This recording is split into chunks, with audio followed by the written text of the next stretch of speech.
सलाम दोस्तों, कामयाब जहन में खुश आमदीद। आज हम वक्त का सफर करके 5000 साल पीछे जाएंगे, एक ऐसे शहर में जो दुनिया की तारीख का सबसे अमीर और सबसे ताकतवर शहर माना जाता था, बेबीलोन। बेबीलोन कोई कुदरती तौर पर अमीर जगह नहीं थी। वहाँ ना कोई सोने की कानें थीं, ना कोई जंगल थे और ना ही वहाँ बारिश होती थी। वो सिर्फ एक सहरा के बीचों बीच बसा हुआ शहर था।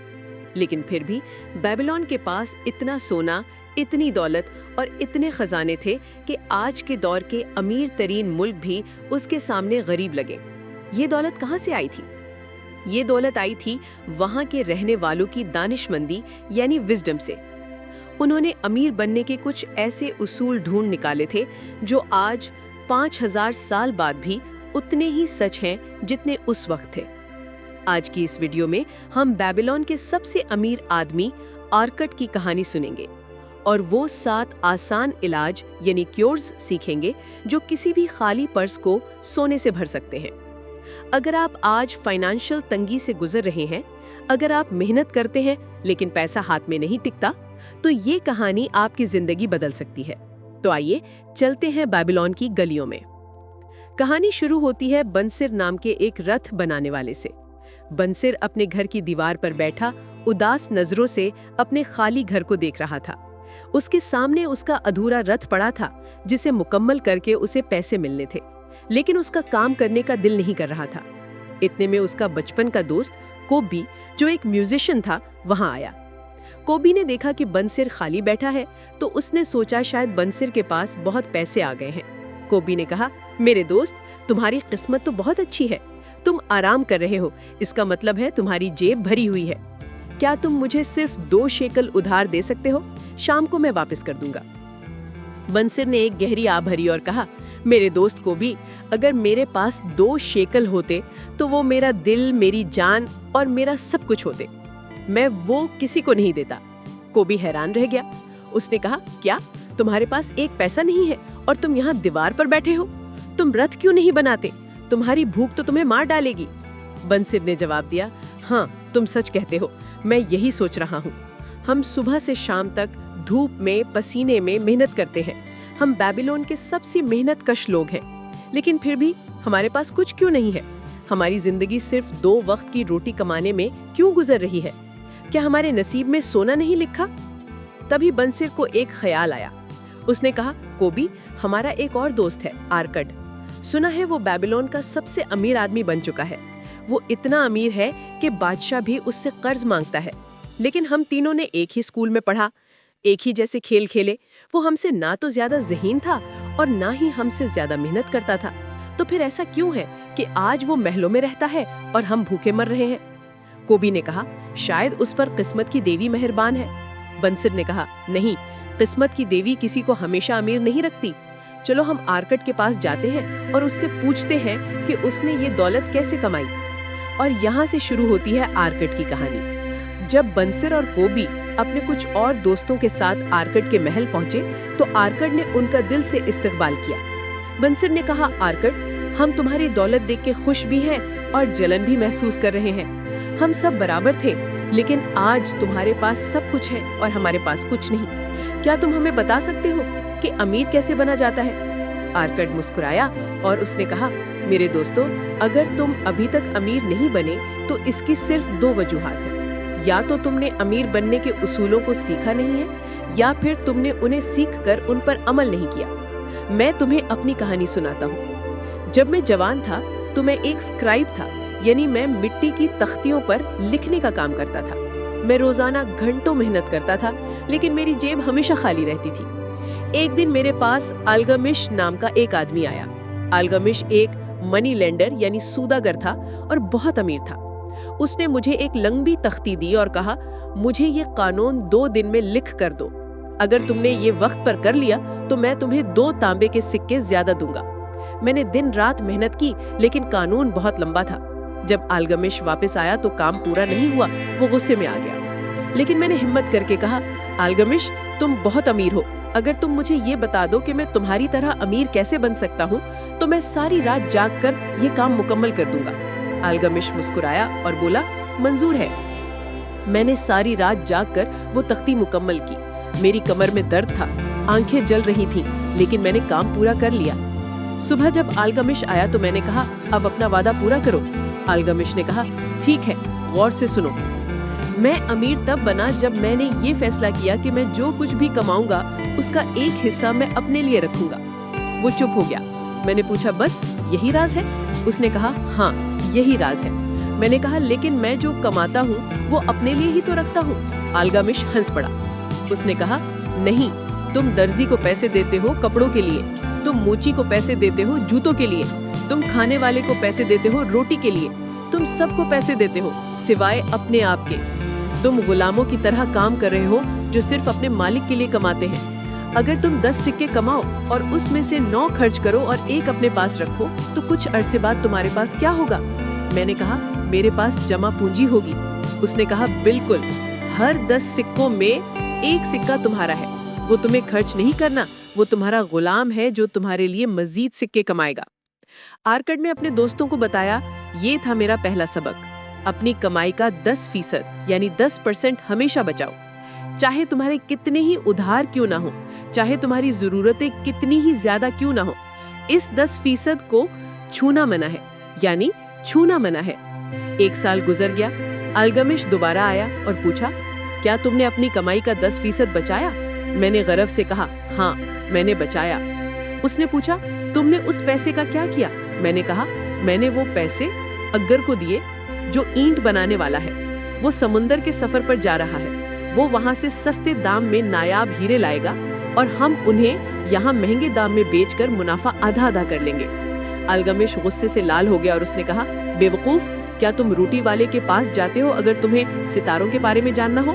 नहीं, तुम नजूमी के पास जाते हो। तुमने एक ईंट बनाने वाले को हीरे खरीदने के लिए पैसे दिए, वो तुम्हें नकली शीशे पकड़ा लाएगा। तुम्हारी सारी बचत डूब गई, फिर से शुरू करो। आर्कड ने दोस्तों को बताया, अल्गमिश सही था। अगर वापस आया तो उसके पास हीरे नहीं बल्कि सस्ते पत्थर थे जो किसी काम के नहीं थे। मेरी साल भर की मेहनत जाया हो गई थी, लेकिन मैंने हार नहीं मानी। मैंने दोबारा बचाना शुरू किया। 1 साल बाद अल्गमिश फिर आया और पूछा, अब तुमने बचत का क्या किया? मैंने कहा, इस बार मैंने पैसे अग्गर को दिए जो ढाल बनाने वाला है। वो इन पैसों से कांसा खरीदता है और हर चौथे महीने मुझे सूद देता है। अल्गमिश मुस्कुराया और बोला, बहुत अच्छे, अब तुम उस मुनाफे का क्या करते हो? मैंने कहा, मैं इस मुनाफे से अच्छे खाने खाता हूँ, अच्छे कपड़े लेता हूँ। अल्गमिश हंस पड़ा। उसने कहा, तुम अपने बच्चों को खा रहे हो। अगर तुम मुनाफे को खर्च कर दोगे तो वो तुम्हारे लिए मजीद काम कैसे करेगा? पहले सोने की फौज बनाओ, फिर उसकी कमाई हुई दौलत से अय्याशी करना। आर्कड ने कहा, दोस्तों, ये थे वो 3 उसूल जो मैंने सालों की ठोकरें खाकर सीखे, और इन्हीं उसूलों ने मुझे बेबीलोन का सबसे अमीर आदमी बनाया।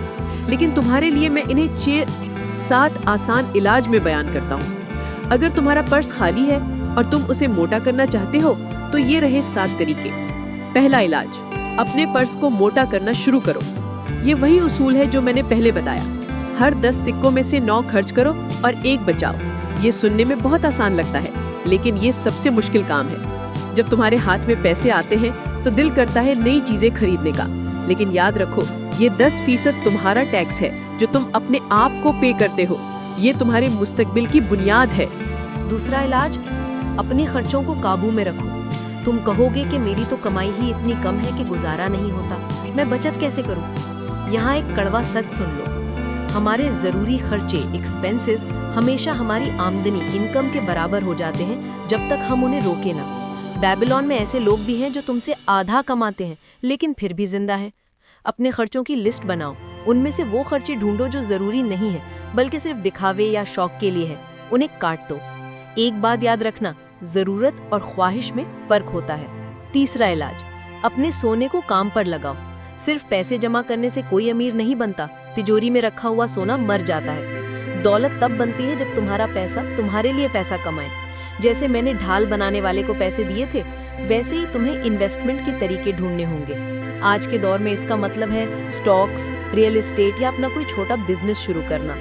कंपाउंडिंग का जादू तभी चलता है जब मुनाफे को वापस इन्वेस्ट किया जाए। चौथा इलाज, अपने खजाने की हिफाजत करो। लालच में आकर जल्दी अमीर होने वाली स्कीम्स में पैसा मत लगाओ।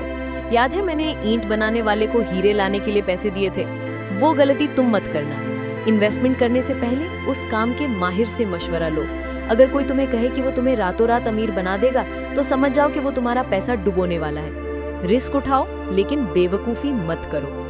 5वां इलाज, अपने घर के मालिक बनो। अगर तुम अपनी कमाई का बड़ा हिस्सा किराए में दे देते हो, तो तुम कभी अमीर नहीं बन पाओगे। कोशिश करो कि अपना छोटा सा घर बना लो। जब तुम्हारे सर पर अपनी छत होती है, तो तुम्हारा कॉन्फिडेंस बढ़ता है और तुम्हारा पैसा बचता है जो तुम मजीद इन्वेस्ट कर सकते हो। 6वां इलाज, मुस्तकबिल की आमदनी का बंदोबस्त करो। एक वक्त आएगा जब तुम बूढ़े हो जाओगे और मेहनत नहीं कर पाओगे। अमीर आदमी वो है जो जवानी में ही अपने बुढ़ापे का सोचना शुरू कर देता है। चाहे कोई जमीन लेकर रख लो या कोई पेंशन प्लान या इंश्योरेंस, ताकि जब तुम्हारे हाथ पांव काम ना करें तब भी तुम्हारा पर्स भरा रहे। इसे हम आजकल रिटायरमेंट प्लान कहते हैं। 7वां इलाज, अपनी कमाई की सलाहियत को बढ़ाओ। ये सबसे आखिरी और सबसे जरूरी इलाज है। बंसीर, तुम रथ बनाते हो। अगर तुम रथ बनाने में मजीद माहिर हो जाओ, नए डिजाइन सीखो, तेजी से काम करना सीखो, तो क्या तुम्हारी आमदनी नहीं बढ़ेगी?